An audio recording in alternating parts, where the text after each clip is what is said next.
We got breaking news. Nancy Pelosi announces retirement. Keeping you informed and engaged, now more than ever. This is Sekulow. We want to hear from you. Share and post your comments or call 1-800-684-3110. And now your host, Logan Sekulow. Welcome to Sekulow. Phone lines are open for you at 1-800-684-3110. We got a packed show, actually. We're going to be talking a lot about the work of the ACLJ today. There's been some big wins, some big successes.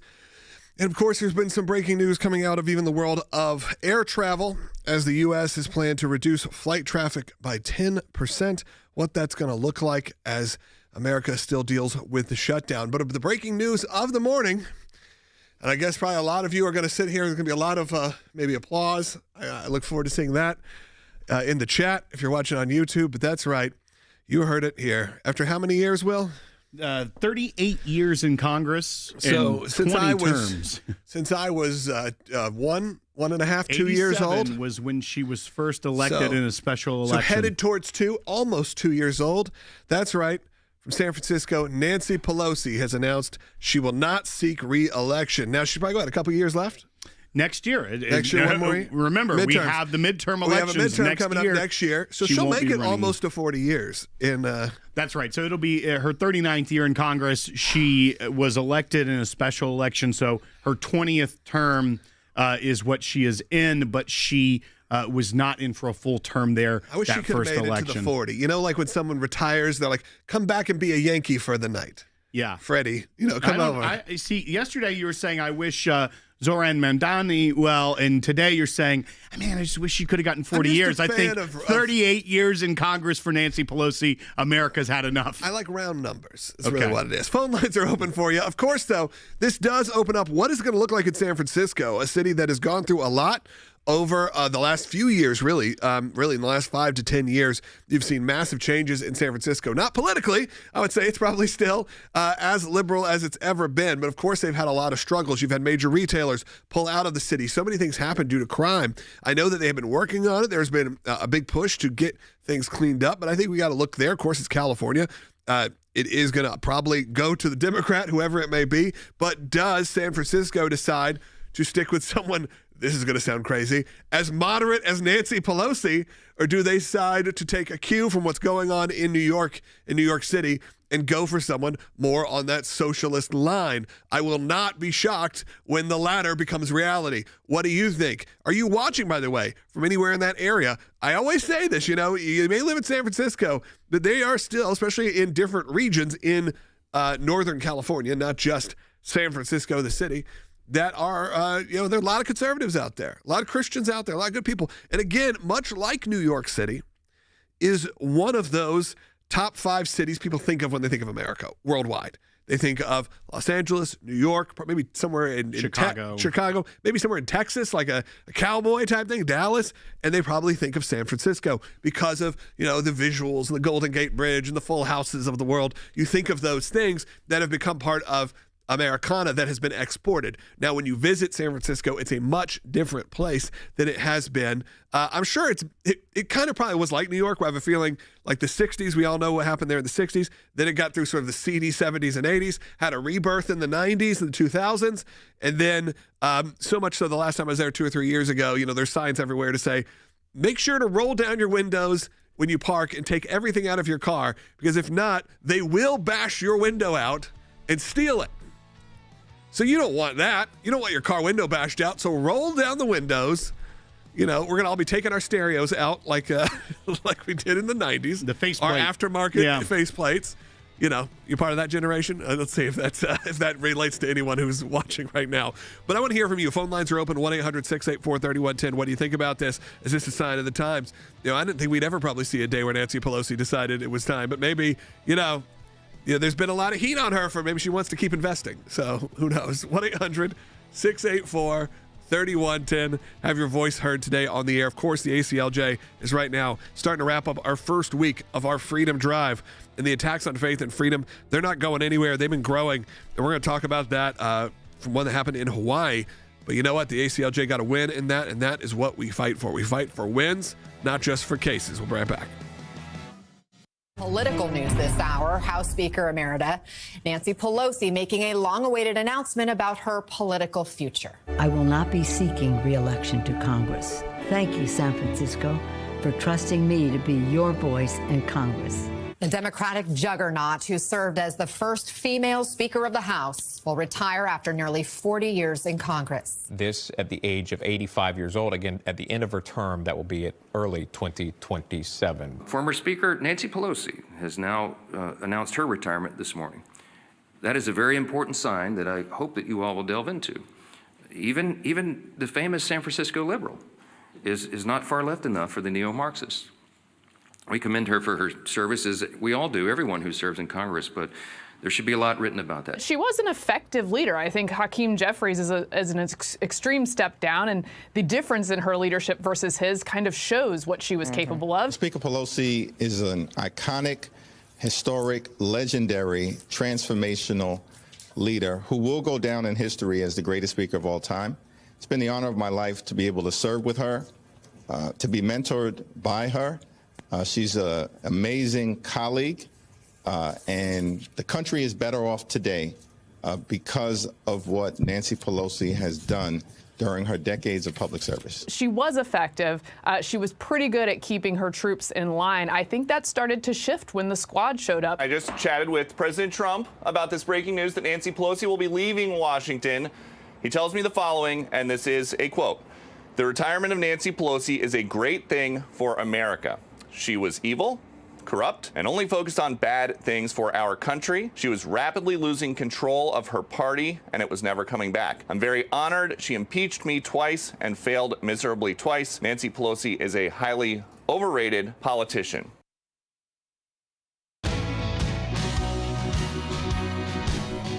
We just heard in the break, if you're watching on YouTube or Rumble, a clip from Steve Ducey, who talked directly to President Trump. Let's see if we can find that comment. Peter Ducey, I'm sorry. His father, son of Ducey. It's a pretty funny clip. I mean, look, President Trump is President Trump. Let's just say he's not thrilled, or he's very happy that Nancy Pelosi is stepping down. There's also a clip from Mike Johnson, who said essentially that should be a wake-up call to everybody that Nancy Pelosi, at 85 years old, it's San Francisco liberal, not liberal enough for where the party stands right now. I think that was interesting from him. Obviously, she can retire. I don't think anybody feels like she didn't put in her proper time after 39 years in this. And of course, so much times, so long as the speaker. Of course, President Trump focuses a bit on her impeachments of him. Of course, remember the tearing up the speech at the end of the State of the Union, all of the theatrics that went with it. I would like there's a call coming in who's an ACLJ champion. I always like to take champions first. It is a bit off topic, but let's go ahead and take Carrie in Montana. An ACLJ champion, by the way, is somebody who supports the work of the ACLJ on a monthly recurring basis, like a membership. They sign up, say they make a one-time donation, and then they opt in to give monthly automatically. Of course, you can cancel anytime. All donations are tax deductible. We really appreciate people like Carrie. And when you do call in, a lot of times I try to get your calls on the air quickly, try to bump you up to the front. Even if a call is a little off topic, we still could take it. Let's go to Carrie in Montana. Thank you, Logan. I appreciate it. My call is regarding the senators being wiretapped and targeted and, the wire fraud that's going on. What do little people like me do when that happens to us? The American Center for Law and Justice, I've contacted them about this. And can you guys give me a number, a phone call, a letter, something to me that will help me? I'm in dire straits. My life could be at stake because I'm a whistleblower over child traffickers, and they're right here in my town right now. Yeah, Carrie, I don't know the details of your situation. I'll put you on hold and we'll get your contact. I know that most of the time you just have to go to the website, go to aclj.org/help, and you get attached to a lawyer. Now, if it's not a specific case that's within our interest, we can maybe refer you out or talk to somebody else, but they'll get back to you. If you go to, for anyone, by the way, if you're watching right now, if you need legal help and it's within our scope, you go to aclj.org. And in the next segment, you're going to hear about one that was right in our scope and exactly what we do here and how quickly we're able to handle it. Go to aclj.org/help. and that gets you gives the lawyer all the information they need to then determine who you need to talk to and all of that. It's the reason there's not a specific phone number or anything like that. We'd be answering those calls all day long. We don't have a big, phone bank of random people. A lot of those big law firms you see on TV, a lot of that's just going to a phone bank somewhere and they'll get back to you. Our online system actually gets you directly to people in our legal staff and our lawyers immediately. Right, and you will get a response, either here's how we can help or a reason why it's outside the scope or the expertise of those attorneys. But I want to get back to Nancy Pelosi, because when we look at what now will happen in San Francisco, there will be a primary, I assume, a pretty aggressive primary of people that want to fill that seat that is leaving a power vacuum in Washington. I mean, when someone has held a seat for almost 40 years, that seat also has the prestige of someone who was the Speaker of the House twice. Someone is going to want to get in there. Now, it does leave a power vacuum in Washington, D.C. for many reasons. Even though she no longer was in her leadership role as the party leader, the minority leader in this case, as they don't hold the majority of the House, but previously twice as Speaker of the House, the only female speaker in our history was Nancy Pelosi. That's pretty wild. It leaves a power vacuum. You remember, that image of her tearing up the State of the Union. You also think of how much power she wielded in Congress in being able to negotiate with the Senate and get things done for her agenda, as well as she was the major factor in pushing out President Biden, who she had a long-term friendship with and long-term relationship with, when he was running for re-election in this past election cycle. Even though she was no longer the leader of the party, she was still de facto leader of the party. She wasn't necessarily what Hakeem Jeffries is, where he's going out and making all the statements, but this is a lot of power that will be opening up for, you will see jockeying for position within the party, within the House of Representatives, with her presence gone. That's where the big question comes. Not just in that primary in San Francisco, because that will be a new member of Congress. They won't have the power on the committees and things as much. They won't have 20 terms behind them. But what you will see in Congress is who's stepping up to fill that power vacuum.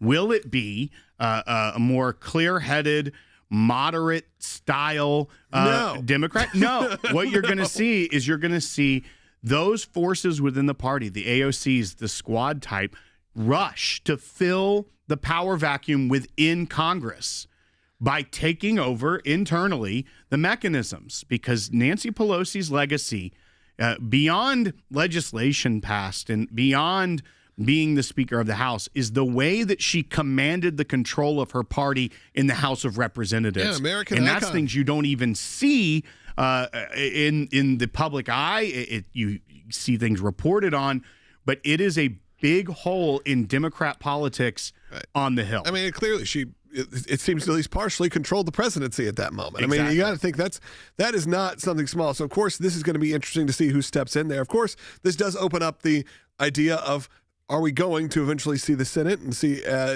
term limited? Are we going to see those things ever come up? I see those comments a lot right now. You know what? Give me your thoughts.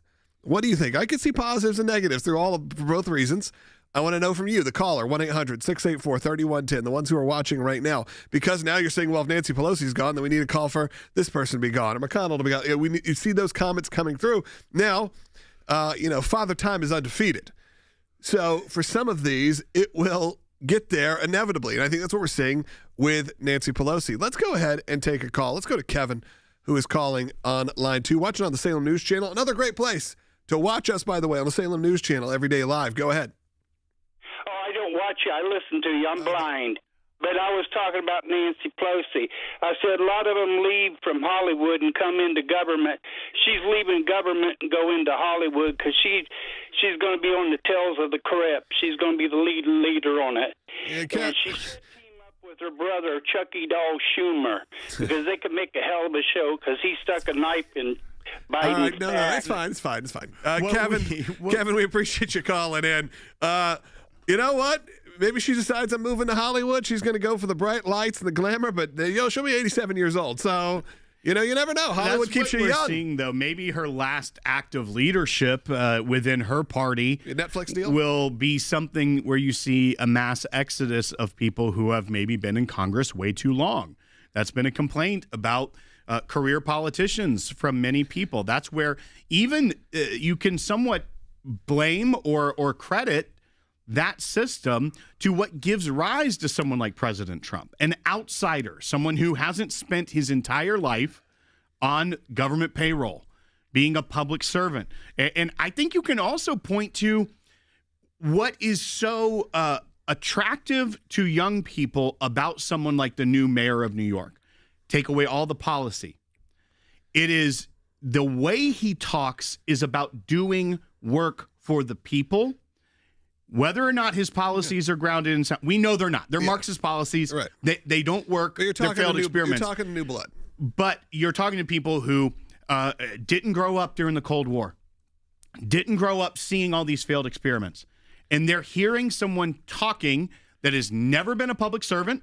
He's very young and is talking about putting the government to work for people. Now, I believe and know that conservative ideals and ideology and programs and policy is better for people when put in place and done correctly.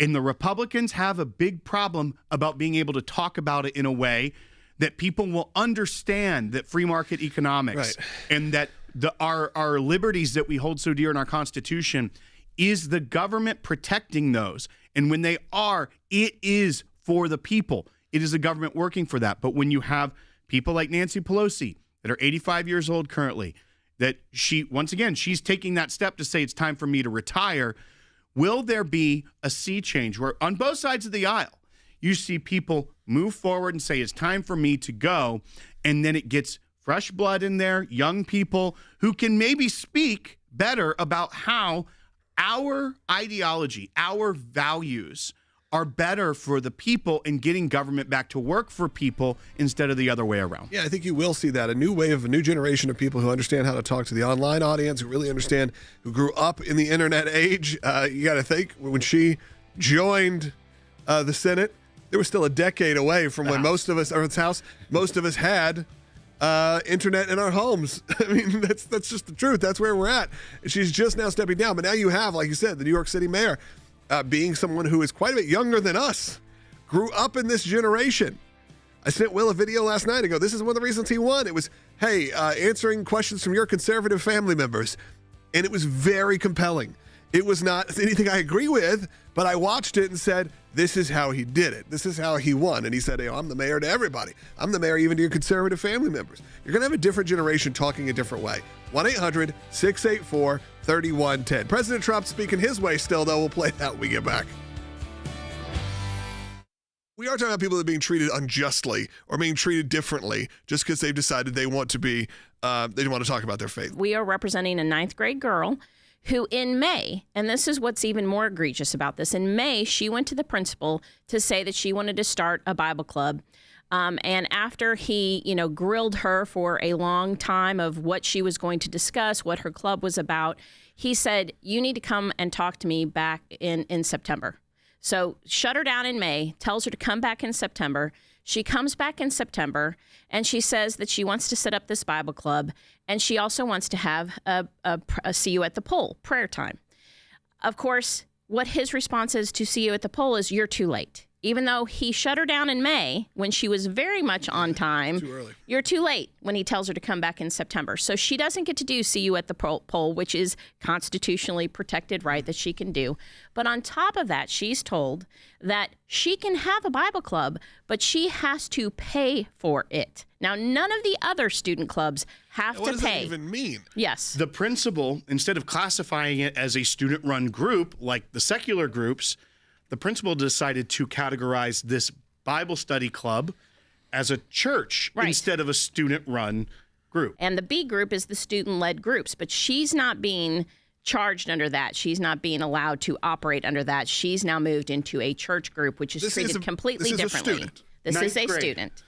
9th grade student. So how is this not just like open and shut, done tomorrow? It is, and here's the thing. We have sent a demand letter, which we always try to do, settle it out of court. We have given them until we give them a week. We've given them until Wednesday to respond. If they do not, we will be filing on Thursday.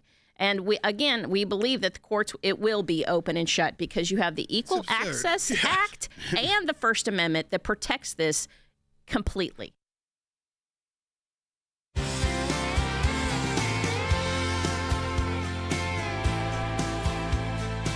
Welcome back to Sekulow. Phone lines are open for you, and I want to hear you specifically through the next half hour at 1-800-684-3110. That's 1-800-684-3110. But I want to quickly move to some successes and some new cases involved in the ACLJ. Because, look, our show exists for a few different reasons. Sure, we're going to educate you, inform you what's going on in the news today. We're going to talk about the top stories. We're going to give you our point of view. We're going to give you all the facts. But also, the reason this show exists is to also showcase and highlight the work of the American Center for Law and Justice, the ACLJ, which has been fighting for your religious freedom for the last 35 years. Really more so than even 35 years. And I want to take us right now to Hawaii. And that is because there has been a victory that has come out of Hawaii. You may remember this. We did some blogs on it. We've been talking about it. It's been, it was not a super long, drawn-out case. Sometimes these take months. Sometimes they take years. But sometimes you actually have a school board who has some sense, a Department of Education that has some sense out of Hawaii. This is what happened. I'll give you sort of the brief breakdown, and then we're going to bring in one of our attorneys, Nathan, who worked on this case. But essentially, a teacher was talking to her students. This was shortly after the assassination of Charlie Kirk, and they started talking about political assassinations and the discussions about that at hand. And it came up, and people were going back and forth about it. She started talking about, hey, what are some other political assassinations, things that have happened like this that you think of that people were shot or murdered for their for their political views or for their speech. And someone brought up an Abraham Lincoln, someone brought up John F. Kennedy, and then someone brought up the attempted assassination of President Trump. And when I say someone, I mean a child, a student. A student then responded with something to the effect of, yeah, but that wouldn't have been a bad thing. And all this teacher did was correct that and say, you know what? That is not how we do things here. That is not a nice thing to say, essentially. We don't do that in America. And that was enough for some other parents to get very upset, Will. That's right. And we have now Nathan Molker, who is one of our attorneys out of D.C., joining us because Nathan, this teacher was brought into a large meeting with the entire social studies department and then also had a separate meeting where they were reprimanded. There was a memo placed in their file, their official record about this, and they were told that they would be disciplined and students would be disciplined if controversial speech were not suppressed within the classroom. The ACLJ went right to action. We wrote a very strong letter to the Department of Education of Hawaii and tell our audience, one, what we argued, why we knew that this was wrong, and what that response we got back from the Department of Education was. Sure. So Logan mentioned how quickly this one moved, and that was definitely the case here. Our letter was only sent October 16th, and we just got this response from the Hawaii Department of Education. And so what we unpacked in this letter here is that this teacher was really left in a difficult and an impossible position. She's a history teacher, and she's being told not to teach anything that might be controversial. And of course, as a history teacher, everything might be controversial to somebody. And all she was trying to do was just acknowledge the simple fact that Charlie Kirk was murdered and to use that, as any teacher should, as an opportunity to teach her students. So because of that, because of simply trying to teach her students about the Constitution, ironically enough, she was reprimanded. And of course, they tried to dance around it. Oh, we're not calling this a reprimand. We're calling it a statement of understanding. We're calling it this. We're calling it that. But when she pressed them and said, okay, what is this document and why is it going into my personnel file? They explained, well, it's in case we need to discipline you later. And so what is so exciting with this response we received from the Hawaii Department of Education late last night is, as the first part of their response, they rescinded that document. They rescinded that summary of conference. And so therefore, that action has been taken out of her personnel file. And this whole situation where she was blamed just for teaching the Constitution to her students has been corrected, and she has had that right restored, really, by this acknowledgement from the Hawaii Department of Education. Really represents a major victory for her rights to speak. And what I love about this, Nathan, also is that in this letter that we received from the Hawaii Department of Education, which we took it all the way to the top. And is that not only did they take those actions saying it's removed from the employee's file and giving us the assurance no adverse action has been taken or would have been taken, so future looking against our client, but they also admit and show within their own Board of Education policies how the discussion in the classroom is actually okay and appropriate under their own policies and under the Hawaii Board of Education. Yes, exactly. They use language here. I'll read it. Both the policy and regulation allow for classroom discussions of matters which generate opposing viewpoints and are not intended to suppress spontaneous student discussion during approved lesson plans. And that's, of course, exactly the kind of thing we were arguing in our letter, that a teacher, or students for that matter, shouldn't be punished for saying something controversial. Our letter was sent on behalf of this teacher, but one of the things we talked about in the letter is the rights of the students involved, right? That a student who simply acknowledged something we all know, that Charlie Kirk was murdered for what he said, that students are now having their speech threatened too, right? And so this language, it's brief, but this language in their letter is a really powerful acknowledgement of the rights of both students and teachers to talk about important things like the murder of Charlie Kirk. And you mentioned that we took it right to the top. We were really pleased to see this letter came to us signed by the superintendent of education for the state of Hawaii. So essentially the head education official for the state of Hawaii responded to our letter and sent us this response. We think that really represents them taking this seriously. And of course, Hawaii is a very blue state, right? And so we're really encouraged to see that our letter got this attention and our letter got the response that it did. It really represents vindication for our client and vindication for her students. Nathan, thank you so much for joining us on this. We're going to talk about this other issue. We're going to just tease it out because we'll get to it probably either later in the show or tomorrow. But that's a big victory. But these victories, you always know there's another case right behind it. And we actually have a case out of New York where a student wanted to have a Jesus club. Once again, it seems like this is popping up all over. And they told the student, that even though there's plenty of secular groups, that the Jesus Club was not inclusive enough and that people of other faiths could be offended. And so what are we doing? We sent a demand letter today because we have the law on our side, and the ACLJ actually won the Supreme Court cases that allowed for that. So we're going to get more into that later, but we're on to the next case already. That's right, we are. And the ACLJ never shuts down, unlike the government here. And the attacks on faith and freedom, as I said, never seem to go away. They're growing. And right now, like you said, we just had that victory in Hawaii that was great. And now we are moving back to doing cases, even when we have to. Look, this set of law here. This is a Bible club, essentially, a Jesus club, if you will. And that somehow is too egregious for New York. No, that Jesus club, you got to invite people who don't believe in Jesus. You got to invite people who have different beliefs than you. It's absolutely ridiculous. We're going to talk about that a lot more as we move on. But those are the kind of issues, whether that is the worldwide issues that we deal with on a daily basis, whether it's our offices in Europe, our offices in Jerusalem, our offices here in Washington, D.C. and Nashville, Tennessee. But of course, we are representing all 50 states. Whether it feels like it could be a small issue for you, it is not for us. If you ever need help, you go to aclj.org/help. But we can only do that with your support. So as we end this first half hour, I need you to go to aclj.org, make a donation of any kind today, and your donation will be doubled. That's right. It's our Freedom Drive. Be a part of it. Second half hour coming right up at aclj.org. Planned Parenthood performed over 400,000 abortions last year. And now the organization is launching legal attacks nationwide. Planned Parenthood has been filing lawsuits across the country attacking states and their pro-life laws. They're attacking laws that are here to protect the unborn, but also the women. In Massachusetts, Planned Parenthood has gone after the federal government demanding money, and the ACLJ has stepped in Massachusetts to protect the unborn.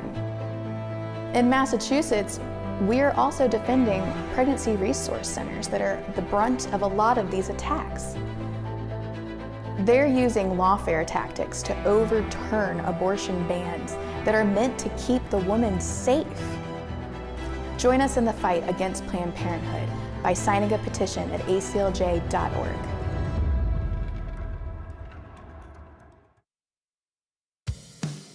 Keeping you informed and engaged, now more than ever.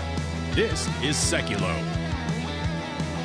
And now your host, Logan Sekulow. Welcome back to Sekulow. We have one line open right now, folks. One line at 1-800-684-3110. I'll tell you, got a lot of people watching on the Salem News Channel today, so I don't know what's going on. Maybe you guys just are tuning in saying this is the kind of stuff we want to hear about. Logan, Nancy Pelosi stepping down, announcing her retirement at the end of term. Right. She's got to make it to 88 to do this. Can't be 85 is not young enough to be stepping down. That math doesn't math well, Well, Logan. just shush it. All right. Okay?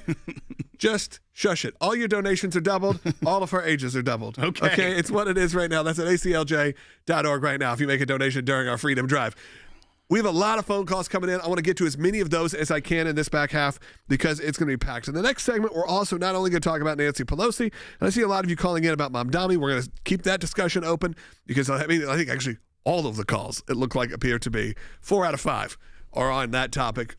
We'll open up the doors for it. Why not? We understand you're interested in what's going on in New York City. We do have one line open, though, at 1-800-684-3110. In the next segment, we're also going to continue the discussion on the government shutdown and how it's about to have a major impact on flights. Of course, we know that they have had a major backups, but now we are going to see a decrease in the amount of flights that are going to be allowed. So you're going to see a lot of cancellations happen at some of the biggest airports in the country. So if you're traveling over the next few weeks, which I know a lot of you will be, keep very close attention to it. I'll be as well. A lot of us will be traveling over the holidays. Thanksgiving coming up. Keep an eye on that because it is going to be interesting. Another one of those consequences of this continual shutdown that we are all ready to see come to an end, and hopefully quickly, though it doesn't feel like there is an end in sight. Let's go ahead, and we got 3 minutes. Let's take a call to hopefully get us to our next segment. Let's go to Malcolm in Washington, who's an ACLJ champion. Some of the gives on a monthly basis automatically. Malcolm, go ahead. Yes, thank you. I have not heard enough in terms of Mamdani, terms like Manchurian candidate or Trojan horse. When something looks unusual, okay, why is this unusual? Yeah, Malcolm, you dropped off there. I think there was some connection difficulties, but you're saying you're worried about who's funding and who is behind Mamdani because you seemingly came out of nowhere, was a rapper, hasn't really held any positions, and now all of a sudden is the mayor of one of the biggest cities on planet Earth. Well, I haven't dove deep into this, but of course we know where a lot of the backing is coming from. Well, and once again, when you see the policies that he put forward, it was very attractive to some of the very far left donors that want to see that become more mainstream within the United States. There have been a lot of stories written about funding of him. There's been people that were under investigation that were family members of him that sent donations in that don't live in the country, which is not legal. But it wasn't like a widespread thing as much as far as we know. But yeah, I mean, I think a lot of people that are far left saw a moment to seize upon and poured dollars into that race after he won that primary because he came out of nowhere and he struck a chord and he did politics differently and he reached out to younger voters and he used TikTok and social media and talked about things that sound good on paper or sound good on social media. And when affordability, especially in a city like New York, is a top concern, no matter what your political ideology is, it struck a chord with people. And then that's when all the dollars started to flow in. And of course, we should have looked at that primary and really said this is the end. And it's the end because look at who they put up to run against him. No offense to Cuomo, no offense to Sekulow. Both of them very accomplished people with track records and success stories. But both, specifically with Cuomo, who again, I think would have done a much better job and would much better for a lot of us. You look at it and go, we have spent years and years now talking about the failures of him, all the issues he's had, personally and professionally. And now they expected a bunch of people to rally behind him and vote for him. And look, they did. A lot of people did vote for him. The biggest independent voting base of all time was for Andrew Cuomo. Okay, that's nothing to laugh at. But of course, it was a pretty big, very decisive victory for Mamdani. We're going to continue that discussion coming up. Again, support the work of the ACLJ at aclj.org. And we're going to talk about also the changes that are coming to flight traffic. And also, I want you to hear from President Trump as he made a statement to Ducey about Nancy Pelosi. A dramatic new step affecting travel nationwide. As the government shutdown enters day 37, the FAA cutting back flights. Cutting 10% of flights at 40 high-volume airports amid persistent air traffic control short staffing during the government shutdown. They're working longer hours. They're working more days, and that's some of the pressure that we're seeing on them, and we want to alleviate that pressure. From the nation's busiest airport, Atlanta, Hartsfield, Jackson, to LAX, Dallas, JFK, Miami, Detroit, and DCA here in Washington. And as the government shutdown drags on, controllers are set to miss a second full paycheck next week. Sick calls have surged. All of our jobs, the 10,800 certified controllers, their job is to tell you when things are becoming unsafe, and tomorrow will be less safe than today, and we have to mitigate that risk somehow. We were seeing increased pressure in these 40 markets, and we looked at the data. This was data-driven, and so taking 10% of the flights out will reduce that pressure, which is what we want to do. Now, does that mean there's going to be no delays? No, Brian. There's potentially still going to be delays if we have staffing triggers and we don't have enough controllers in an airspace where we did cut 10%. You might see additional delays. It's not a political debate when it comes to safety and security. We've actually endorsed, along with 40,000 other pilots represented by other unions, the Teamster pilots, NetJets, to do the clean CR, vote for the clean CR. My mission, number one, is to keep people safe. That's one. Number two is gridlock with the traveling public. That's a secondary issue. Delays are a secondary issue. Safety is primary. And so this is not politics for us. Again, politics are around what's happening, but this was not a political decision. This was a data-driven decision to make the right calls, to get ahead of any issues that could happen, in the airspace that could have negative consequences.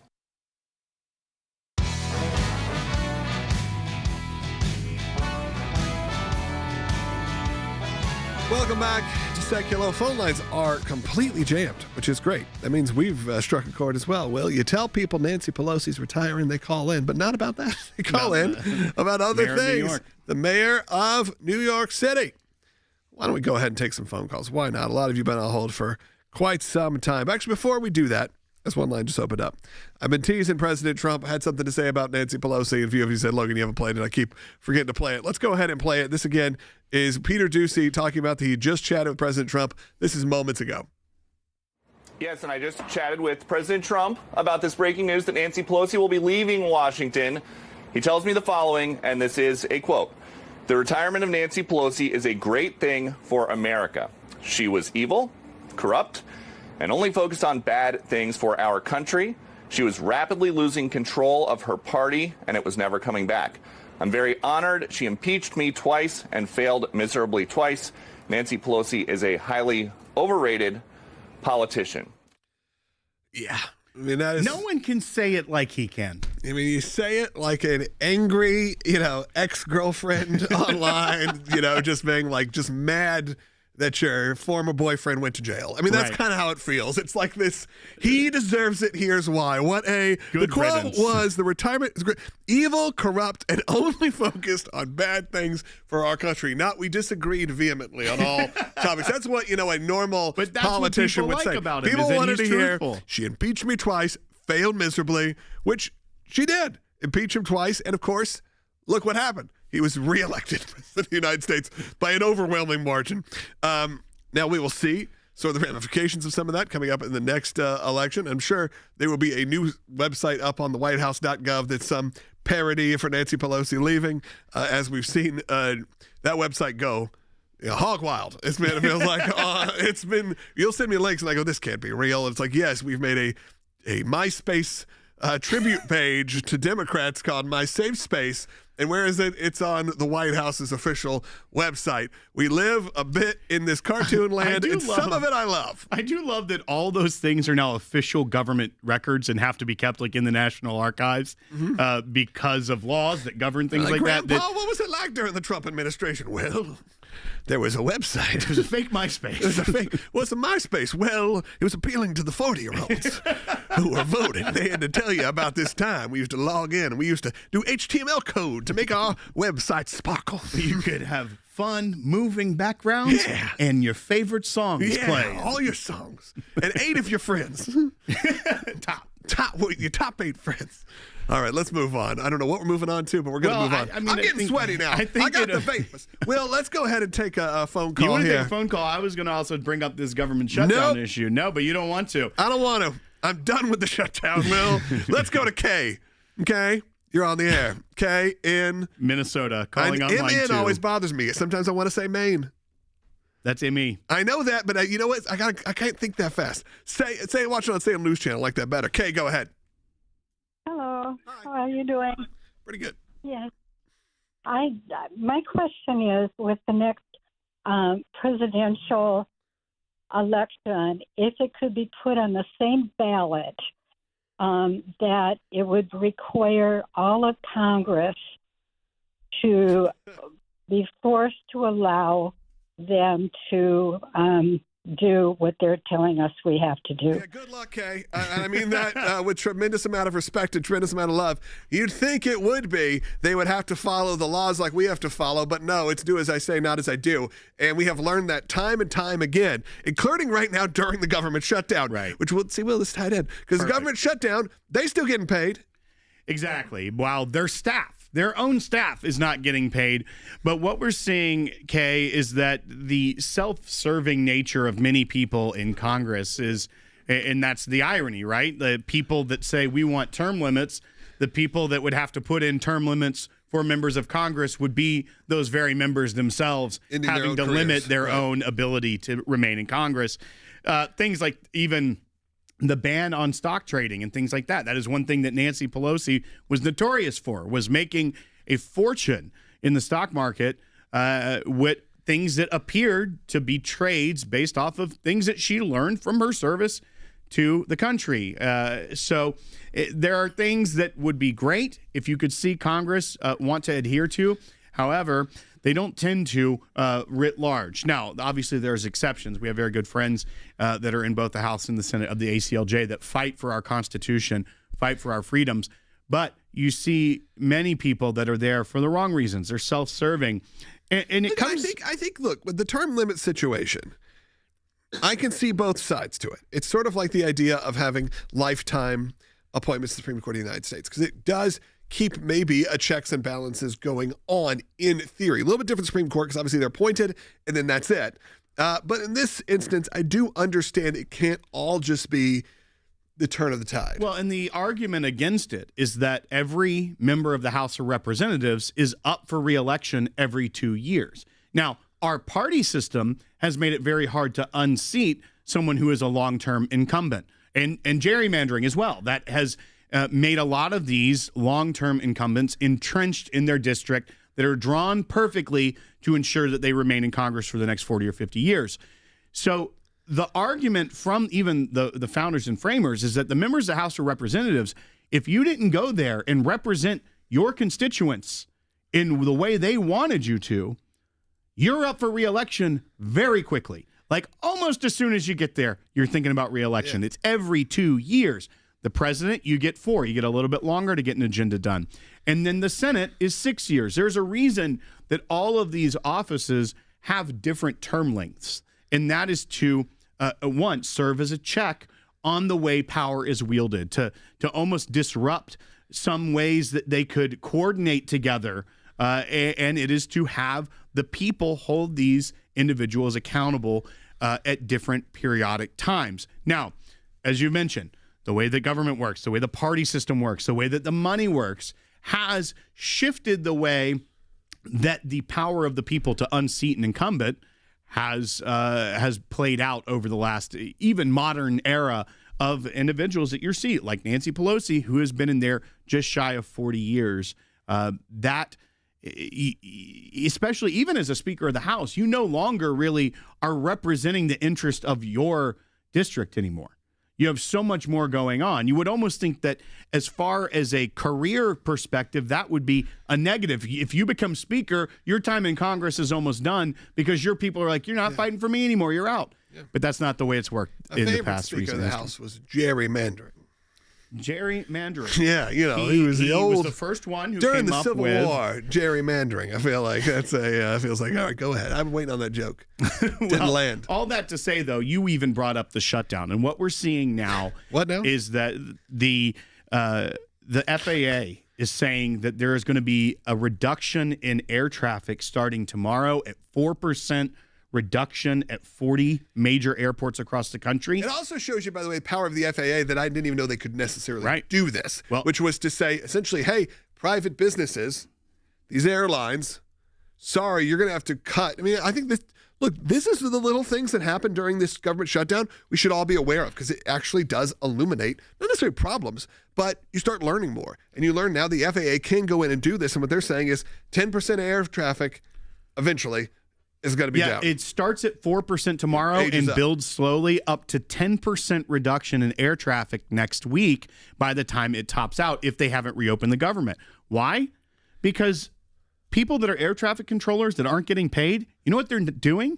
Not showing up to work. Yeah, they're calling out sick. They're having excuses. I get it. They've got a lot of stress on them right now. You know what the FAA can't do? Hire a new employee. Because imagine that interview. Listen, you've got the qualifications. Looks great on paper. You've got the experience. We want you to be our next air traffic controller. Here's your theoretical salary. One day we'll pay you. Not now. You can't hire anybody. You can't do anything. So the pressure on the system is getting to a breaking point, and that's one thing you don't want to break is the air traffic. Yeah, and you're seeing pressure come onto them. And there was a bomb threat in Washington, D.C. At the airport there just a few days ago that slowed down a lot of traffic. These kind of things happen, I'm sure, a lot already, and we just don't know about it because it became breaking news. And you heard, I listened to the FAA and them handling it was such smooth behavior, making sure everything was taken care of and the people were protected and safe during a threat like this. And it made me go, wow, these are some incredible people who are doing incredible jobs, and these people are doing it at $0 at this point. And we got to fix this. This has got to come to an end soon. I know that everyone in Washington, D.C., they probably don't feel the hurt that other people are feeling in terms of the people actually making the decision, but it's time to do that. When we get back, we're going to hear from you at 1-800-684-3110 because I like to take as many calls as we can. We got 3 lines open right now, and I'd love to hear from you. But more importantly, right now, we are at the end of our first week of our Freedom Drive. You really helped us kick it off strong, but we need more support. You're going to hear me talking about this for the rest of the month here. Not going to lie to you. We got a special week, though, next week I'm excited about. Okay, if you're listening, you're going to want to tune in next week. It's going to be fun. We're mixing it up a little bit. But for now, it's the Freedom Drive first week. Your donations are doubled right now. If you make your donation right now of $5, it becomes $10. If you make a donation of $100, it becomes $200 because another great ACLJ member or champion is ready to open up and unlock their match as soon as yours comes in. So know you can double your impact right now at aclj.org. We'll be right back.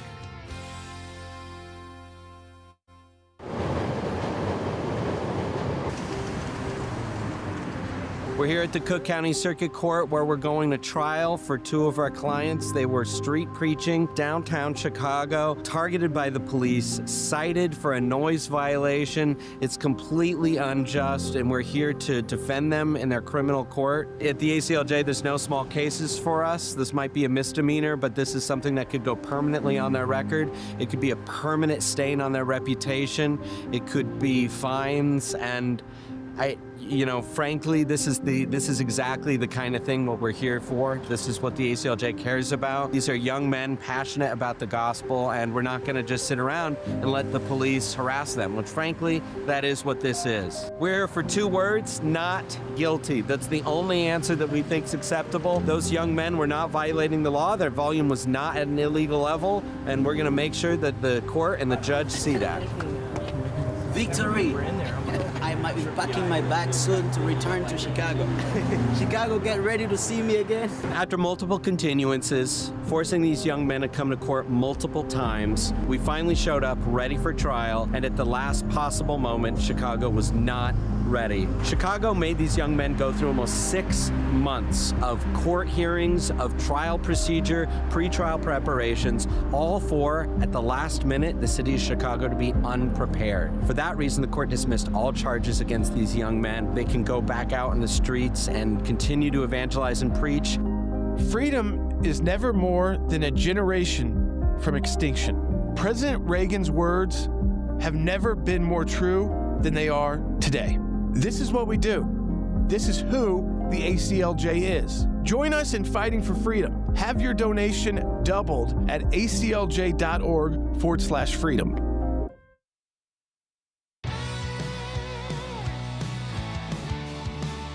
Phone lines are completely jammed, so we're probably going to be able to take the calls that we have lined up right now. So if you're one to call in, we'll see if one line opens up, but likely not. So just stay on hold. If you're on hold, we'll get to you. Let's go to Rhonda. Kick it off. Rhonda's watching on Facebook. Rhonda, go ahead. Yes, I just wanted to say that first off, that I very much appreciate what you all do, and I do support some. I have not become a champion yet, but I do support you some. On Mondami's speech that he was giving out to try to influence people to vote for him, I believe that really appealed to the young people because they have grown up entitled. They think everything should have been handed to them on a silver platter, and when he said that he was going to just give them everything, then that's exactly what they wanted. And I think that is the fault of parents not raising their children the right way. Rhonda, I agree with you in part for maybe some, but not for all of the voters, I'd say. Yes, I think the young people vote when you see how vastly it broke. But I don't know that that's the case for all of these voters, and here's why. When you think about New York City, the most expensive city in the country, which has gotten more expensive, especially under Biden policies where inflation, you were seeing 9 and 10% year over year consistently. The ability to live, leaving college, working hard, going and saying, I'm going to go to what still is one of the greatest cities in this country, if not the world. I'm going to go to New York, and I'm going to live there, and I'm going to work hard, and I'm going to live with 6 people in a tiny apartment just to get by and spend most of my paycheck on that. I do agree that it is a cost of living thing, and it is the enticement of these things that are big stresses in your life don't need to be big stresses, so we're going to give it to you. And who's going to pay for it? It's the billionaires that we're going to tax. That was the message that won those young people. No, there's no doubt about that. But I don't know that it's necessarily 100% because it's an entitled generation. I think that could be a fallacy that could hurt conservatives going forward, because I think education about policy, about how economics work, about the role of government in your life is a situation where if we just think, hey, they're just entitled, they're never going to get it, then you're never going to get them to vote for conservative policies and things that do work for people, that do drop prices, that have deflationary effects on housing and prices of goods. And so I don't think it's just that they expect a handout. I think that people that are there that are working hard and trying to make it, because if you can make it there, you can make it anywhere. Heard that before. Is the slogan. They're saying that they can't make it because they are working hard. They are trying to survive. They're trying to make it. And the affordability is out of control. And so what sounds nice, the billionaires are going to pay for your grocery stores and your buses, and everything is going to be great and a utopia. Yep. And that's the problem, is that the conservatives, especially Cuomo and Sliwa, they did not focus on what clearly the polling showed was the biggest concern of people. I know that's a concern of people here in Tennessee and around the country. Cost of living is out of control. Yeah, now, it's not because Republicans and billionaires are making it that way. It's because of a broken liberal policy ideology that has been going on for way too long in this country.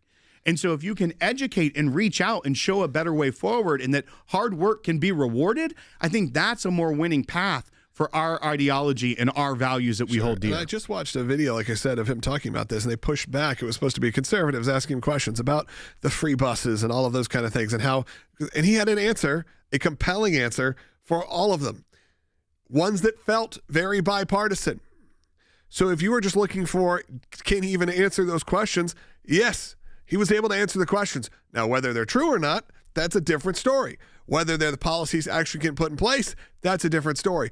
But his team was good enough to come up with these sophisticated yet simplistic and easy to understand answers that made you go, all right, I'll get behind that, instead of the lifetime politicians that we've had this whole time. Let's go ahead and continue on. We got a lot of calls coming in, only 4 minutes to try to do it. Let's go to Jeff in Virginia. Jeff, go ahead.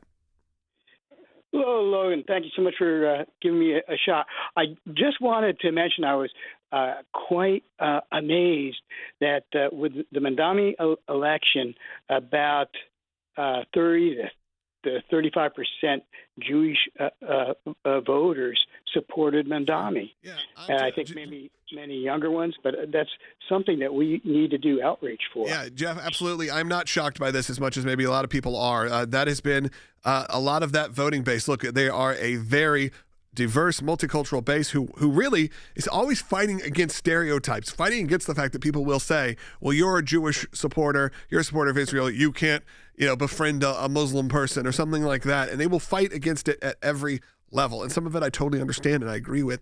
However, it goes too far. But definitely that younger group that has been changed a bit in terms of their support for things like Israel, including even with the Jewish community, I'm not surprised. And in the older group, I mean, you had a lot of the celebrities coming out, the Jewish celebrities saying, go vote for Mamdani. So I'm not surprised, Jeff. It's a different kind. It's one you can't just pigeonhole as a voting base. So I get it. We got to quickly, though, move on. Stacy's calling, who's an ACLJ champion in Florida. You're on the air, Stacy. Hi, I know this is off topic, but thanks for taking my call. I was wondering what your guys' thoughts are about the gubernatorial race in Florida next year. I haven't seen Ron DeSantis endorse anybody. I know Byron Donalds is probably the front runner, but do you guys have any thoughts on that? Well, Stacy, typically the incumbent, when they are leaving office and there is going to be a primary process, would not endorse someone in the primary process. That's just tradition. Obviously, rules have been broken and traditions have been broken.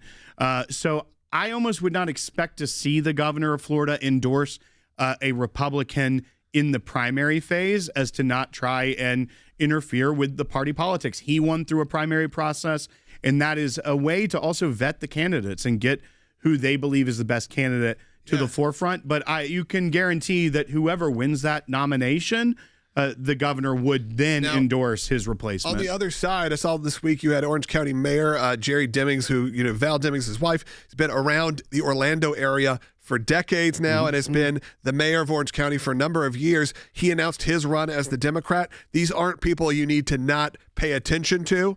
They are longtime Florida voters. Have you seen those names for most of their lives? Now, has it turned more red in recent years? Of course. But Florida is its own thing, and it always will be. We have 1 minute. I want to take Doug real quick. Doug, go ahead. You got about 30 seconds. All right, guys, I'm going to go straight to Mamdani. It's a compelling argument he makes with some of this stuff if you've never been taught basic economics.